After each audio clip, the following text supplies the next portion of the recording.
Episode 678. We have the numbers. That phrase began echoing in Lu Hao's mind.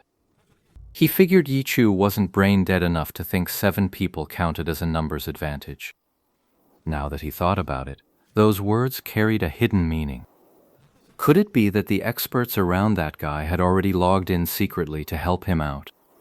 Lu Hao didn't dare to provoke Sun Shang, but he quietly told He Ming, Xiao Jian, and Zhang Jiaxing about it. These people were also on Lu Hao's side, so there was nothing they couldn't say. They were all well aware of what had happened before.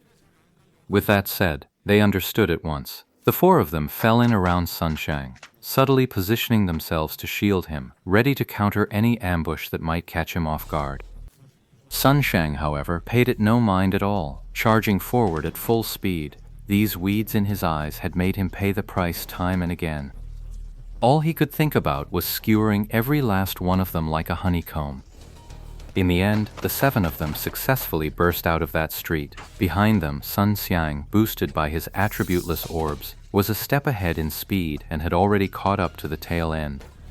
Lu Hao's heart was in his throat. Sun Shang was too fast for them to keep up, and now he was about to be the first one out of the intersection. If there was an ambush waiting, they'd be completely surrounded. Watch out for an ambush! At this point, Lu Hao had no choice but to set aside all other concerns. Sun Shang just gave a cold snort, exactly as Lu Hao had expected. He hadn't taken it to heart at all. He Ming. Lu Hao had no choice but to have He Ming lend a hand. He Ming nodded. The elementalist used a blink, catching up in no time. Teleportation is an elementalist's ultimate lifesaver, and using it now was purely to save Sun Shang's skin.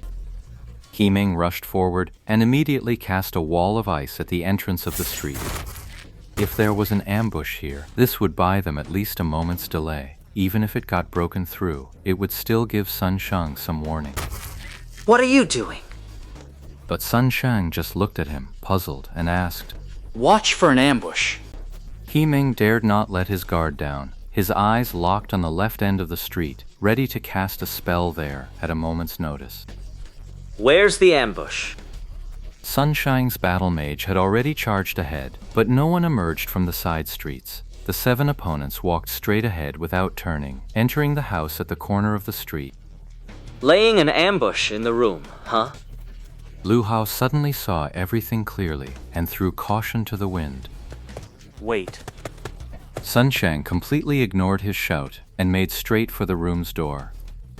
But Sun Shang wasn't entirely unprepared. He entered the room with his battle lance already in motion.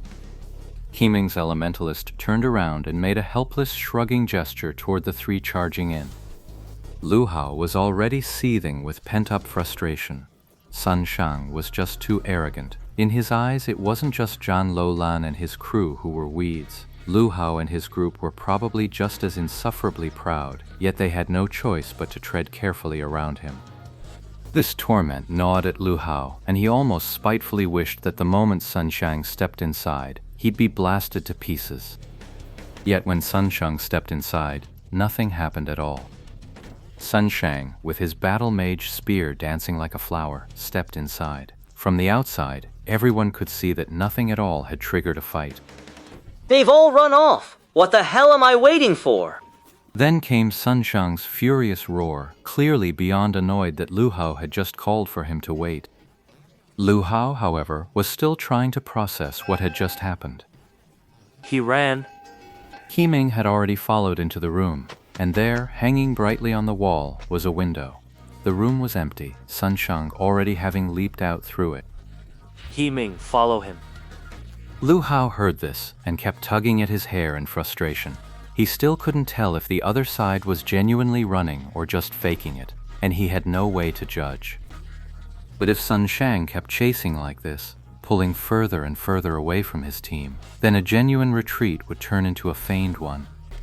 Alone Sun Shang, Lu Hao figured that with Ye Chu's skill, he could still command a squad to take him down.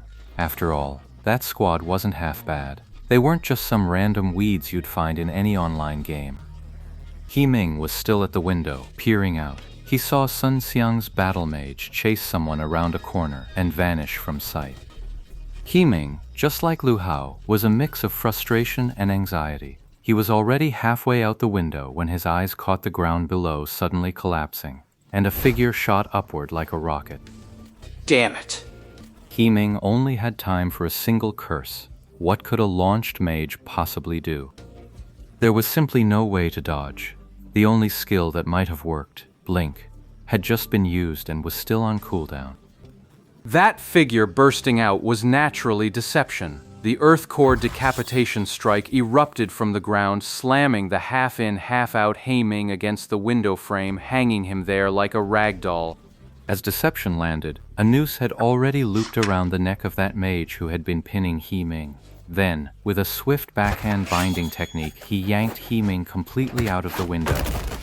Knowing he had fallen into a trap, He Ming understood the attack wouldn't stop there. He hurriedly sent a message, even as several figures leaped down from the rooftop and launched their assault.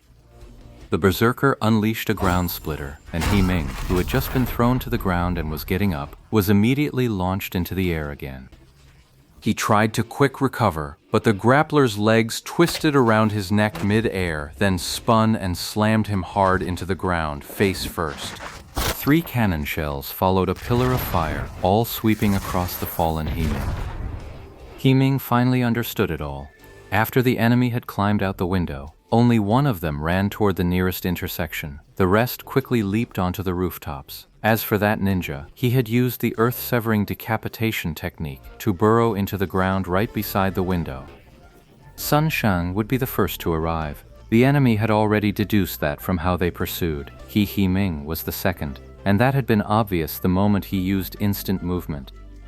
They lured Sun Xiang aside, then made their move against He Ming, the second to arrive. He Ming was an elementalist. How much HP could he have?